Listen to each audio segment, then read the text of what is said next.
ladies and gentlemen, we can't keep you waiting for too long. You all have things to do and other panels to attend. So I'm wondering if I should start all over again, since you already heard what I said. But, Rhoda Sodiri again, when we're going to be talking about green ports, blue oceans, accelerating decarbonization in the maritime industry. Hopefully, our guest joins us. But we have to get going. So we're going to, first of all, have an awesome presentation from one of the experts in the field that's going to lay the groundwork for our discussion. So please, a warm round of applause for Mr. Matthew Leboeuf, who is a partner at TNP, major consultants in the logistics space that pretty much give advice to big companies around the world about what we're talking about. Matthew, the stage is yours.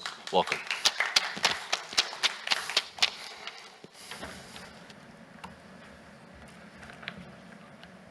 Bonjour.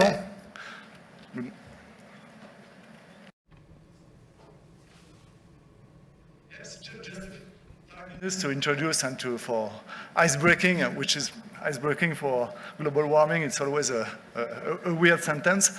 But basically, a few numbers, just to give you ballpark figures about what is logistics regarding CO2 and GHG emissions. Roughly 8%. Compared to steel production, which is 7%, quite big, and the maritime freight is about 3% today. Today, the share of Africa is only 4% of that, because Africa is doing less trade than other continents, but still, it's something that we could act. So the ambition, everybody has heard about the net zero emission for 2050, and the problem is that a lot of infrastructure is needed to achieve that, more than $170 billion US. There's some delay about implementing single windows. We've heard that more than 30% of ports are not yet equipped, despite the fact that this is mandatory now. Of course, there are a lot of projects supported by bodies like the World Bank to digitize operation, to promote the PPP projects all across Africa. But at the end of the day, we don't do much. There's plenty to do to reduce this footprint. And as a summary, what we could do, there are two types of actions. One is related to technology, and another one is related to government and promotion of innovation. Technology, digitization. Yesterday we had, with some of the members present here, another workshop about the necessity to digitalize and implementing single windows in ports. Why? Because it helps to accelerate the rotation and the vessel time in port. And when you save time, you save money, not only money, but also CO2. Second point is data and AI. There are a lot of innovations not only in Africa, countries like Nigeria is very dynamic at that, about artificial intelligence to optimize routing, to optimize cargo loading and loading and so on. So it's only starting now, but it will generate a lot of improvements regarding CO2 emissions. Innovation, we'll see that there are startups everywhere in Africa, not yet fully implemented, but we have till 2050. It will be there. Government, what can they do? Today, to be honest, there are a lot of regulations, and even experts are a little bit lost about that. Maybe standardization, harmonization will be needed to simplify this and make it more efficient and regarding CO2 emissions. Infrastructure, of course, it's a major enabler to have more modern ports, and but the problem is financing, and financing, it's PPP and the private sector involvement would be very important. And there are also in Africa some leaders, for instance in ports, one of the port or operations, they are here and they will present what they do today regarding CO2 reduction. And last, it's also a fleet modernization. There are a lot of projects to, I can say, for instance, Michelin is developing sails on top of boats, You can also use more green fuels. So this fleet modernization will be vastly, will help vastly the CO2 reduction.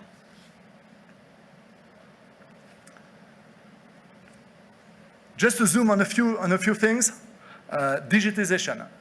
As yesterday, Abu Bakr of Port of Djibouti yesterday said, digitization is cheaper than building a new crane, than acquiring a crane. So it's relatively cheap compared to the benefits that it can generate. And there are the port community systems will be helpful. I'm sure Mehdi will develop on that point later today. Single window, that's to accelerate the vessels in ports. And also advanced tracking using the latest technology to optimize, at the end, is to optimize the boat transfer.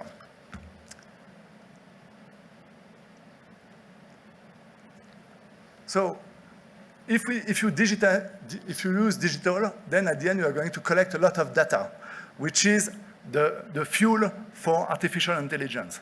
We are only starting today because it's data are coming from everywhere, but as soon as we'll get a lot of data, we'll be able to, through cloud integration and blockchain technology, we'll be able to develop more and more AI-driven solutions. So backbone is needed, data, and then we'll be able to leverage even more this. Infrastructure, I go fast. I think Mehdi will develop that about port modernization, extensions, and also to be, also what is very important is to be more multimodal and more integrated, for instance, with rail systems to accelerate, again, is to accelerate, and then having more CO2 reduction. Modernization, this is an example of the kind of innovation that is starting. It's only starting, but if we want to achieve net zero ambition for 2050, this is a way to improve that. Cost is still high. We are talking about $200 million or $30 million for retrofit, but it's worth it.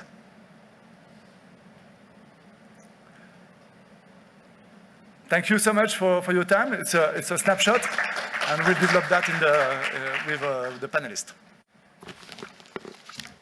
Please keep the applause going. Very, very fantastic presentation. Thank you so much. Really appreciate it. Really appreciate it. Thank you. Thank you. All right, and I think we got, yep. Oh, back. Thank you so much, Matthew. We're now going to, of course, bring up our panelists so we can dive into what's already been set up for us in that fantastic presentation from Matthew. I'm going to introduce another Matthew. So we've got two Matthews here today. Please, a warm welcome from Mr. Matthew Friedberg, who's CEO of Sever Logistics. Matthew, right up to the stage. Thank you so much. You're welcome. Any seats? Well, minus the black one, but yeah, you can take any one you want. Also, please welcome, I had to get this pronunciation right, Choku Mugambi. Chico, I still got it wrong. Well, I'll get it right during the course of the conversation. The CEO of Kobo Logistics, you're very welcome as well. And of course, his name has been mentioned, I think, a few times during the presentation, Mr. Mehdi Tazi Rifi, who is the Managing Director of Tanger Med. You're very welcome, sir. And hopefully our special guests joins us while we're having our conversation. Okay, I do like this conversation so much because it overlaps with the whole energy transition conversation around Africa, moving forward and so on and so forth. Matthew, let me start with you.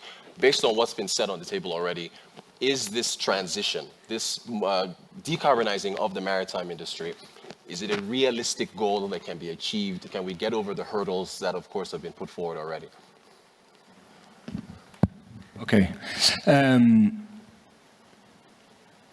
I do believe it is a realistic goal. It's an ambitious one, for sure. Decarbonizing the maritime industry by 2050, and I think we all have the similar pledge among the players, all the larger maritime transportation companies are looking at that agenda. Obviously, there are still a lot of unknown. I think we have been pioneering within the CMA CGM group on the basis of how do we modernize our fleet with the best available technology at the time of order, if I had to summarize. So that's how we switched to LNG, which was a first step, but not a sufficient one. We're looking at other options, methanol, ammoniac, hydrogen. I mean, all the options are on the table. What we know for sure is that there will not be one solution. It will be a combo of different energies, different ways of propelling. There's still a lot of unknown on how those technologies will emerge, at what cost. There's also a big unknown on how are we going to procure the relevant amount of fuel. Because we can have all the engines we want, if we don't have anything to put in there, it will not work. So there's a lot of unknown, but I do believe that there is momentum. There is an understanding that from all the players, and I think the last pledge at COP28 from the larger maritime players has been very clear. It's a combo of technology, fuel production, and regulation to build a common level playing field, which is key, because we all know that decarbonizing the maritime industry will come at a cost. That cost is massive. It's probably in 1,500 billion number. So obviously not something that any of us can bear alone. So the job will also be about making sure that all the parties will participate, and it will take a lot of participation, and most probably the supply chains within the next 10, 20 years will be more expensive than what they are today until we reach another level of productivity, etc. So. Thank you so much for that. Manny, let me come to you. Your import developments and so on and so forth, the costs that Matthew has talked about. We have to talk about it because this is what, I guess, this is where the resistance comes from. I also want to get your thoughts on the challenges, but how are we going to bear this cost? You're in the field, who's going to, more government, more private sector, how do we share this monumental cost? Okay. Well, first of all, thank you for inviting me, and thank you for this session. We will play our part of the partition. I think the real question is, first, I'll just jump on what the other Matthew started with. He said that today the contribution is 3%. Just to size the problem, if nothing is done, that 3% will become 17% in 2050. Wow. And that's the starting point. Now, one might say, okay, what happened since then? Since this was posed as, I think the liners and CMA is playing a leading role in this respect, have been instrumental by kind of setting the path and saying, we'll take our part by actually ordering vessels. There's another part which is ongoing, which is the regulatory. There's also the Brest Convention which we signed for, where the main industry players are collectively abiding to the objective, and each one then going back and playing his part. Yeah. So I can tell you what we're doing. We are fully engaged into our very aggressive and a CapEx program. We're investing 200 million euros over the next 3 years to basically turn the port completely green. We are actually the first non-European port that is ranked as an eco port by PERS, which is obviously we take a lot of pride in that, but we're taking our part. That includes, for example, typically a program that is ongoing with shore power. Shore power is basically to connect vessels when they're docking at the port to electricity so that they don't have to basically burn fuel. That's more or less. So that is something that is underway. We're working obviously on decarbonizing completely our footprint. And coming back on a point, I just want to give you an example on solutions that do impact. The question was asked a bit earlier, how can a single window actually help decarbonization?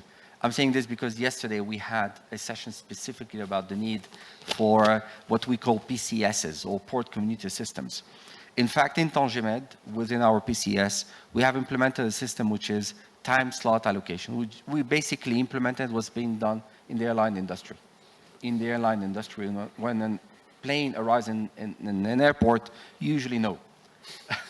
In a port, you used to know, but you were not exploring that information.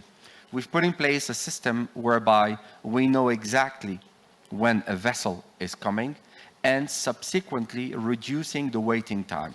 I'll give you a figure that speaks for itself. 25 minutes in a vessel turnaround, just the time for the vessel to come in and out. 25 minutes gained is equivalent to 6 tons of CO2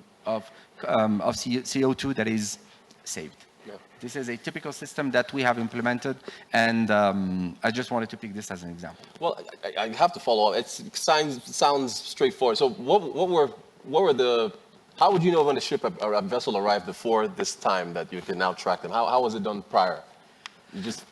Okay, so I'll try not to be too technical, but practically, I'm saying this because yesterday, among the areas of improvement that were quoted for African ports, the issue of vessel turnaround was posed as one on top priority. And one way to tackle this is basically by reducing the waiting time. When you arrive, you usually have to wait for your turn before you're allowed to get into the port. And for that, you need port services to be in place, pilotage, etc. So, and this is inherent to the port authority. It's the port authority that has to organize all of this. And one mean to organize this is actually through a port community system. Right. So we have used this ability and the system that we have in place to basically implement the system, and such implementation obviously costs the price of a crane, but it actually also has very positive impacts in terms of decarbonization. Thank you for that. Choku. Oh, man. I'll get it right. Chico, thank you so much for being with us. You're more at Kobo on roads, road freight, right? The infrastructure was brought up as for the challenges. I live where you operate in Nigeria, so trust me, I know about the issues. As far as the infrastructure challenges that we're seeing, how can improvements there, in your view, get us to this decarbonization goal that we're seeing? How do you see that things working out there? Thanks for that. And thank you for pointing out that I'm the only road freight person on a maritime panel. Diversity. What is, Yeah. So yeah, the issue of infrastructure is actually, it's actually a really real problem that we are seeing in the markets where we operate today, predominantly in Nigeria, as you mentioned, where the macro, everybody is suffering from the macro in different ways. But what we're seeing in Nigeria is it's having a direct impact on truck supply.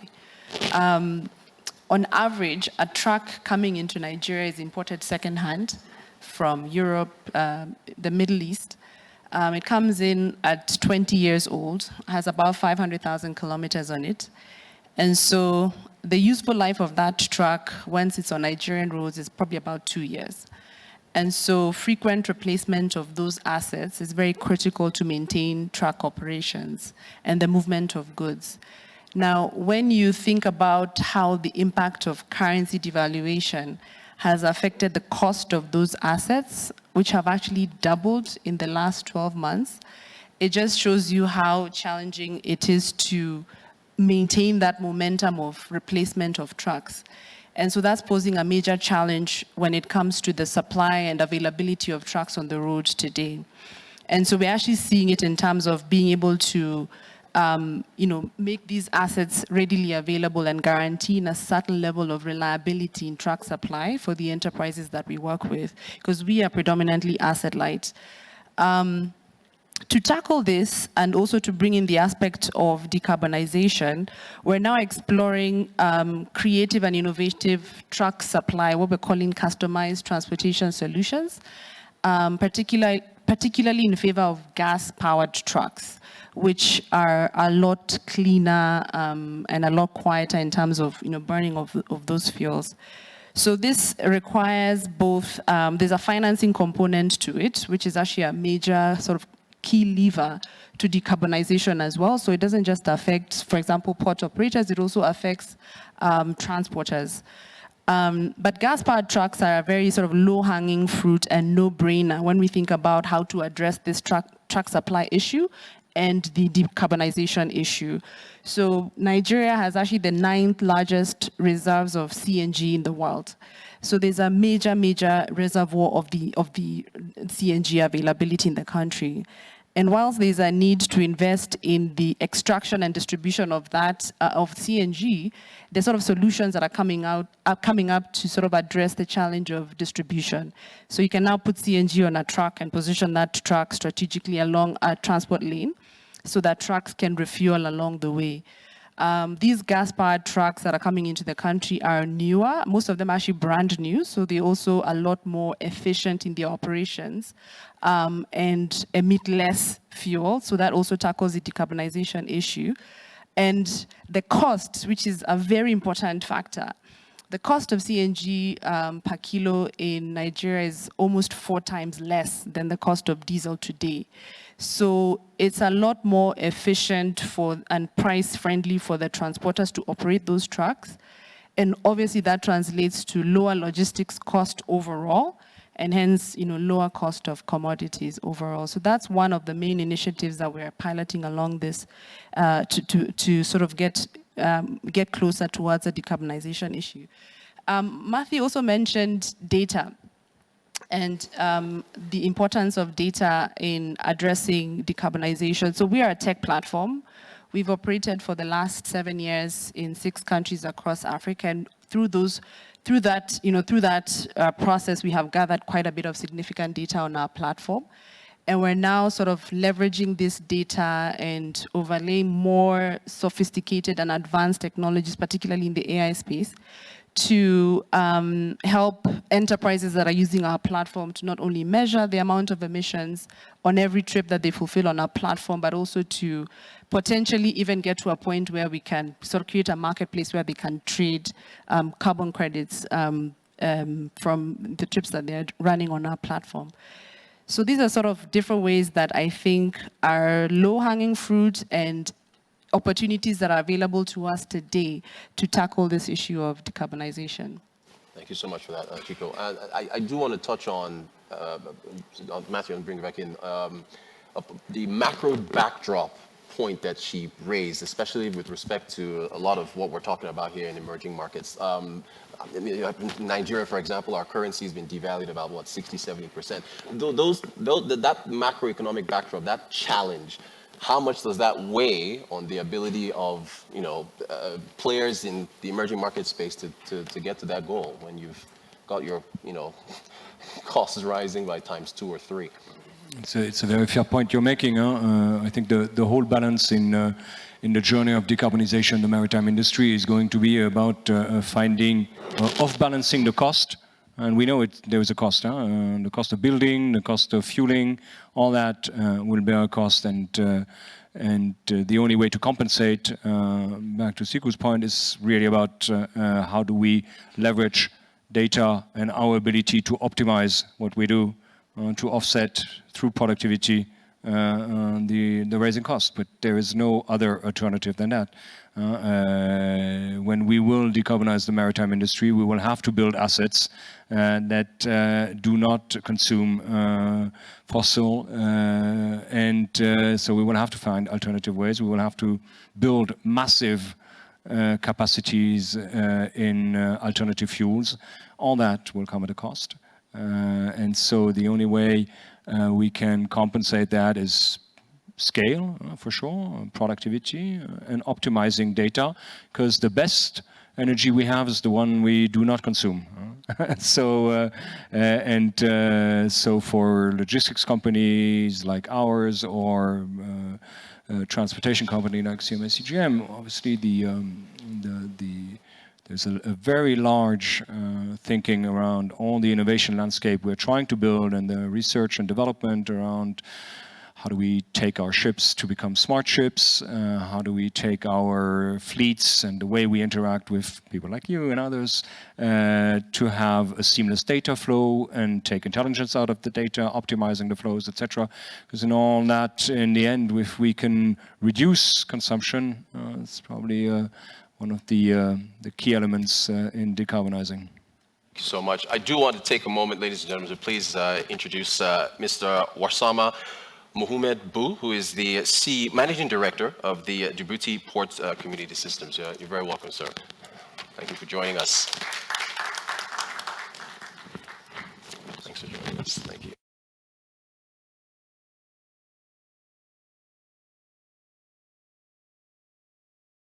I'll throw the next question to you, Jesse. I'll give you time to warm up. Mehdi, I just wanted you to touch on the macro backdrop as well, but what Matthew just talked about. I wanted to get your thoughts on it too, as far as how that makes this a harder transition for emerging markets. Well, I think I look at it from the port standpoint, because this is basically what we focus on. It is true that we put a lot of focus on the sea-land interface, but the land-land interface is also very important, because when you look at least in terms of projections, the actual contribution to global emission by trucks is actually more important than the one of the maritime industry. But then, although we focus on maritime industry because today they are more or less at the same level as airline industry, I think the initiatives on the truck side or on the terrestrial transport, if I call it this way, excluding passengers, is down today to regulation and down to maybe initiatives that are being taken here and there. So maybe from our viewpoint in the port business, I know that Djibouti is also doing the same, because we addressed it yesterday. Anything that we can do to basically reduce the waiting time for trucks is something that we put on top priority. We also have an ongoing program as part of our 200 million capex, which is converting the inner, so we have a fleet for that manages the transfers within the port, because that's not an invisible part, but within the port there can be a lot of transfers of goods from one terminal to another, from one terminal to the exit. It can account in millions in terms of movements. So we are working on converting all of that fleet to hydrogen fleet. That is something that we are taking at our level. But I think that to go in the same direction, I think we need to advocate to make sure that all of these components of the chain are moving at least with the same objective of decarbonization. I think that's of the essence. Thank you so much. Warsama, let me bring you in. How are you folks over in Djibouti, Horn of Africa, right there with trade? How is the maritime decarbonization pathway working for you? How are you guys getting there? Thank you for having me. The focus of Djibouti in terms of decarbonization is on efficiency. The government or Djibouti Ports and Free Zone Authority has invested $1.7 billion. No problem, no problem. Okay.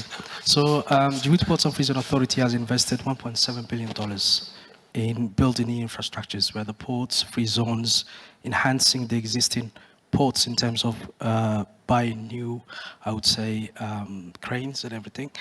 And we realized very quickly that in terms of efficiency of operations, we're kind of good. Basically, the getting it out of the trucks were around 56, 57 minutes. So basically, by the time your trucks is ready to bring out the containers, basically, discharging 2 containers and unloading 2 full containers would take around 56 minutes. But when it comes to documentations, it used to take around 72 to 48 hours to 72 hours. So there's a lot of wasted time in terms of waiting due to the documentation. So our focus was first on bringing down the documentation time through the implementation of a maritime single window and port community systems. Then afterwards, we started also investing in green power. So Djibouti Ports and Free Zone Authority has invested in a 60 megawatt wind farm to be used by our infrastructures, free zone and ports as well. And mostly digitalization was our focus, and the efficiency of operations and documentations for the flow of cargo. Can I quickly ask you about, well, I guess your currency maybe has not fluctuated as much as others, but in terms of the macro, we're just talking about that, the macro backdrop, the impact of COVID and other issues, inflation and the likes, has that played a role in, because you mentioned investing what, $1 billion in trying to get this through. So what about the macroeconomic backdrop over and where are you at? How is that weighing in on what you're trying to do? In Djibouti, we are more affected by the security of the region than international situation like the Red Sea. I would say Red Sea situation and COVID. Coming back to the Red Sea situation, basically our transshipment traffic went through the roof, times 30. But when it comes to the regional security, that tends to affect a lot our imports as well, since we provide 90% of import-export flow to Ethiopia in terms of traffic going through our ports. So more like the regional security than international, I would say, events like COVID and Red Sea. Thank you so much. Chico, let me come back to you. The matter of the vehicles, you were talking about the conversion. I rode in an electric car yesterday, right? It was really cool talking to the driver about in Nigeria. We're not quite there yet because we've got power issues, but it was a great experience. But there's the talk of the transition to more fuel efficient vehicles. There's the issue of resale value, right? And whether or not you're going to be able to, that can proliferate. How are you seeing that dynamic in terms of trying to get your fleet over to, I don't know, electric, CNG, and so on and so forth? So I think for the way that the typical price point of a truck, you know, with the tractor head and the trailer will probably be roughly $120,000, depending on the manufacturer, where it's from. Chinese trucks tend to be slightly cheaper than European trucks, but then there's also the implications on durability. So typically when a transporter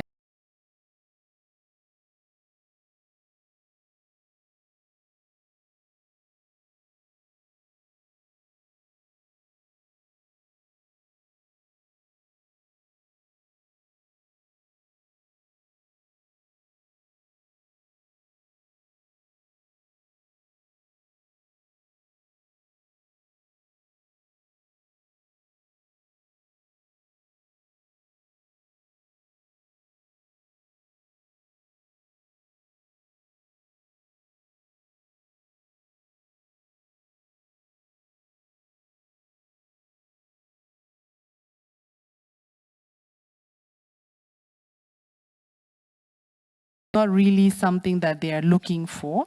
I think after the life of the asset, and that can range from anything from, say, 7 years, 8 years, again, depending on the manufacturer, on an African road, to slightly longer than that, or shorter than that, also depending on the quality of the infrastructure, the road infrastructure. After that, you'll typically sell it for parts, is typically what you see. There are actually technologies that are converting diesel trucks to gas-powered trucks. I would say that many of those are still in the early stages of testing. And so the performance of the truck after that conversion is a very important consideration. And transporters do want to have challenges, especially the drivers themselves, do want to have challenges with the performance of the truck while they're on the road. We typically deal with long-haul transportation. So, you know, over the course of a 500, 700-kilometer journey, you don't want to have any issues around breakages or truck breakdowns. And so there's still a lot more hesitation from transporters to pursue this conversion.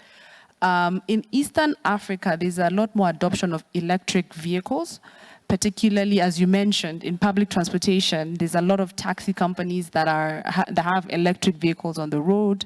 I know in Kenya, where I'm from, there's a lot of bus companies as well that have buses on the road. And the infrastructure of charging has also increased quite a bit. So it's giving a lot of transporters comfort in knowing that their truck can, or their buses and their taxis can keep going. I think in West Africa, there's still some ways to go just in terms of ensuring the reliability of the electricity supply in the first instance. But certainly there's appetite for it, just given how much cheaper it is to operate these alternative fueled trucks compared to diesel-powered trucks? Thank you. Matthew and Mehdi, I'm going to come to you, but I'm asking this question as a novice here. Can we get electric vessels? I mean, you look at the size of these things, he's laughing at me. These things are huge, these container vessels and the combustion engine and so on. Is that fairy tale stuff, or is that some reality in the future? To be honest, I think it is a bit of a fairy tale. But no, what I can say is that I give you two examples of alternative, or let's say, massively alternative options. One is we are currently building with one of our customers a barge, electric barge, and that typically can work. In China, there are a certain number of operators who are already doing that. We are doing that in Vietnam with one of our customers to basically barge from the factory down to the port. Other example, we have teamed up, or we are part of a coalition which is about to build a couple of wind-propelled container ships, which will be operating on the transatlantic, which is particularly, which is a good trade because of the wind, etc. It doesn't work everywhere, etc. But and that wind-propelled ship will probably have 65 to 70% less carbon emission than a regular one. So there are today, let's say, more advanced options that are looked at. Will they be massively, or are they scalable? I doubt it. Okay, thank you. So Mehdi, you were laughing at me. So why is that? It's just unrealistic to think that you can go from one geographical region to another across the oceans on an electric charge. Is that it? I think, well, we have to look at how the global trade is organized today, and the size that is being carried by the liners from one continent to the other.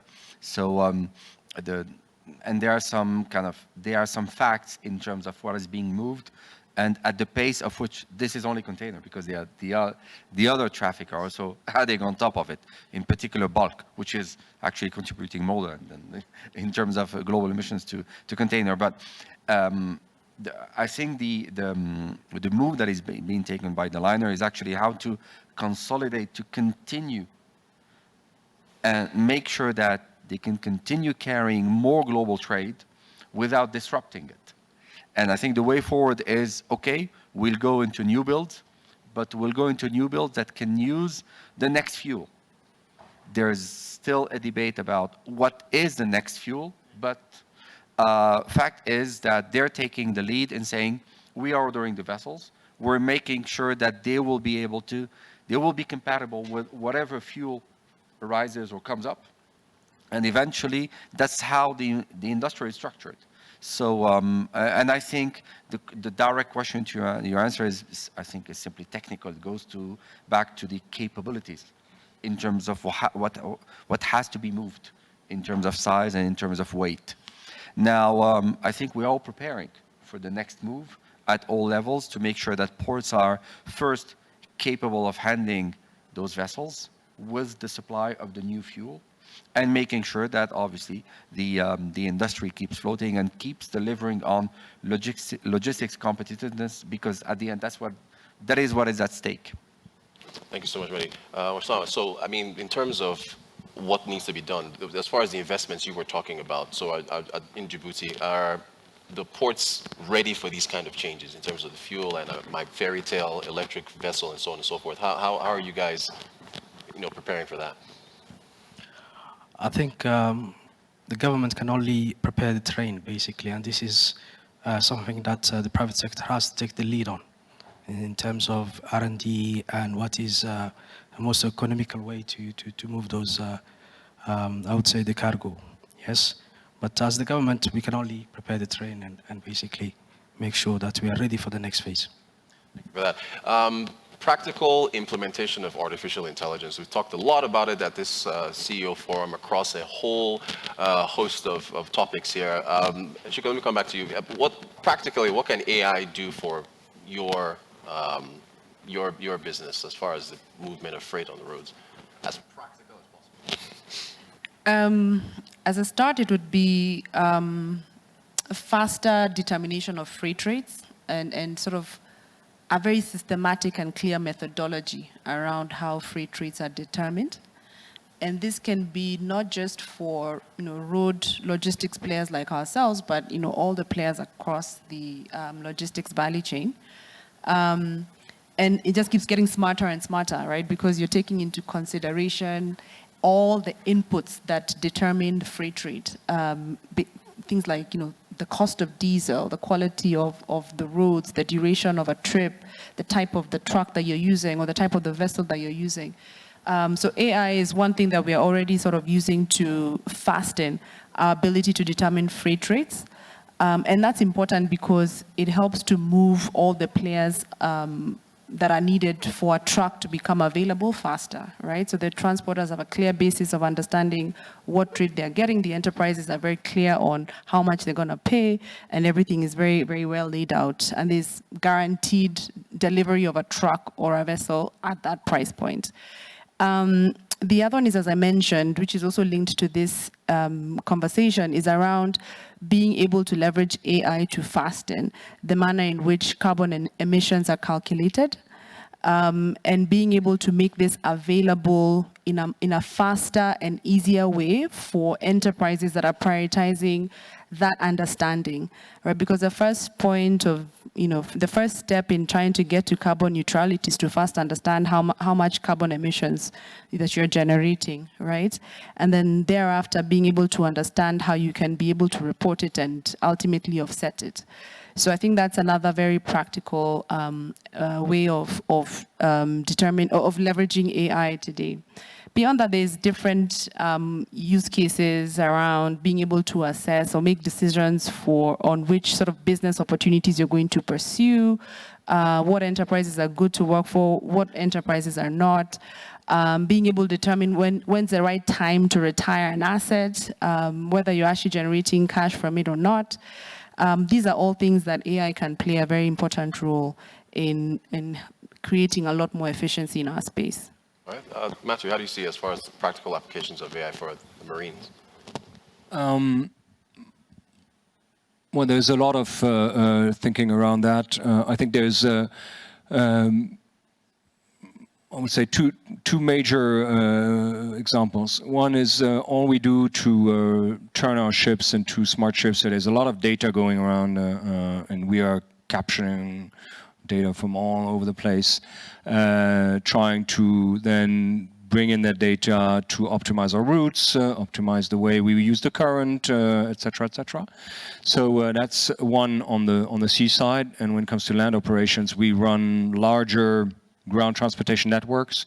And typically when we reassess these networks, depending on the flows, on what we have with our customers, et cetera, we do a lot of that on a repeated basis to just make sure that we set up this network in the best possible way to optimize both customer experience, but also the cost element.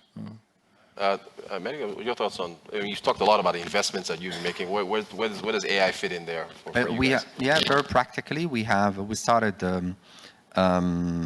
embarked into a joint development 2 years ago with one of the leading developers in our field. It's called Wärtsilä.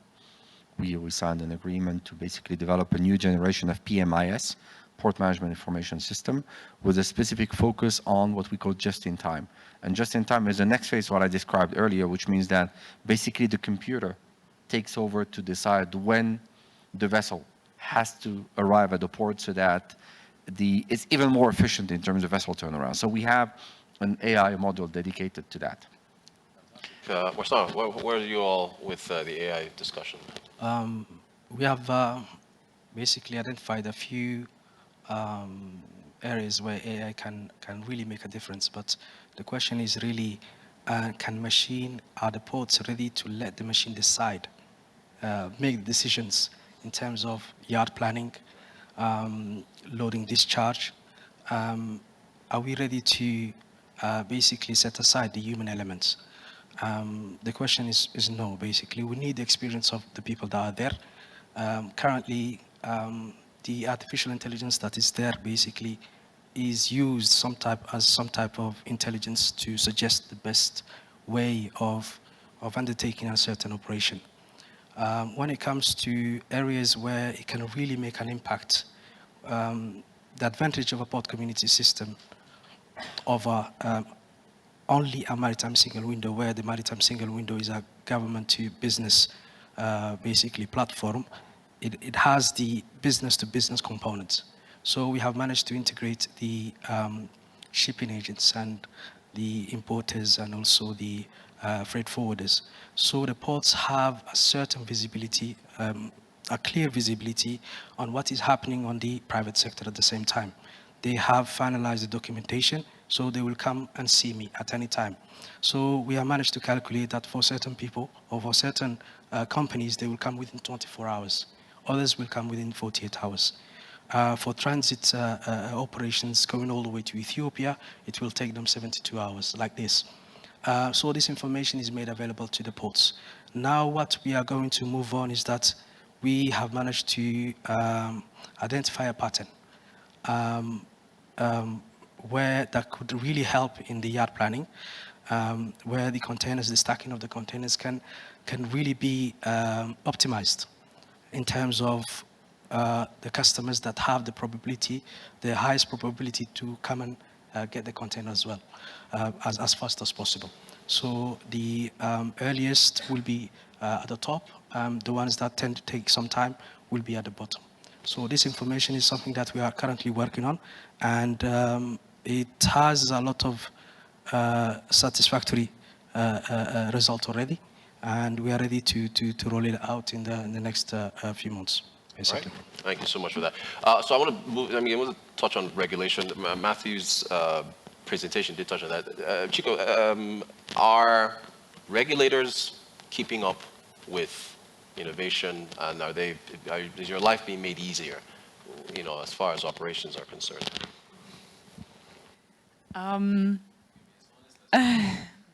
Well, to be honest, I think on the road freight side, we don't interact very closely with the regulator. It does, however, affect our operations, because if there are delays, say at the port, because of customs clearance and issues around that, then that delays our ability to move cargo, right? So that's a practical implication. Actually, about 2 years ago, the border closure between Kenya and Uganda, where we operate, there were issues with the customs. With customs clearance, and there was a very long, several hundreds of kilometers traffic jam of trucks that couldn't move past the border. So I would say that is probably how it impacts. I do have issues with other government agencies, especially around understanding our business model, especially for us who are asset light. That's been a challenge, I would say, for purposes of thinking about how to classify us, how to tax us. But the regulator themselves, we don't really have too many issues with them. We are, however, trying to work closely with a lot of different government agencies. In Nigeria, for example, we're working closely with the Federal Road Safety Commission to help a lot of the informal transporters that we work with in our platform get the documentation that they need to be able to service our enterprises, who are typically large, formal enterprises that have specific requirements from a KYC perspective. So we're helping them to get their driver's license, truck information, all uploaded in the FRSC database, and we verify that and make this information available to the enterprises who typically want to know, who's coming in and going out of their premises. So that's an example of the collaboration we're trying to do. We've also worked with other agencies like the Nigerian Export Promotion Council, who's trying to see how we can spend a bit more time and resources supporting the logistics space as an enabler for exportation and export trade.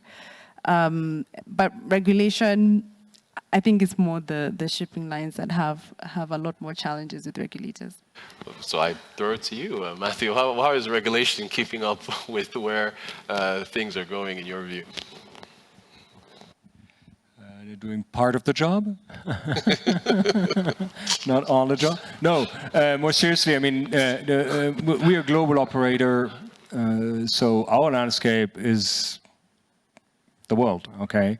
What is difficult is to navigate in very different regulatory environments, and that make it different, especially when you're in global trade, because global trade per essence. So we have, let's say, a very regulatory-minded Europe, less so in North America, and for sure less so in Asia. What that means is that it creates different ecosystems, and so we clearly advocate for a level playing field that would be even.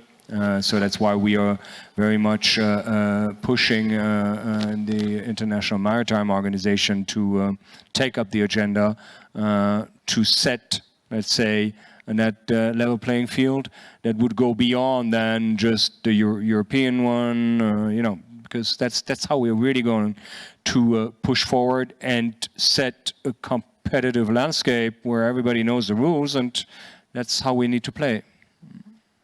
I'm being told we're coming to the end of our session, but we did start a little late, but I want to give Mehdi, of course, a chance to weigh in here on regulation as well. As far as we're concerned, I just confirm what Mathieu said a bit earlier. The most active are Europeans in terms of writing the rules. Some of these rules are actually directly affecting us, although we're not a European. We are the leading Mediterranean port, so in fact, in Europe, the rules, for example, are very clear.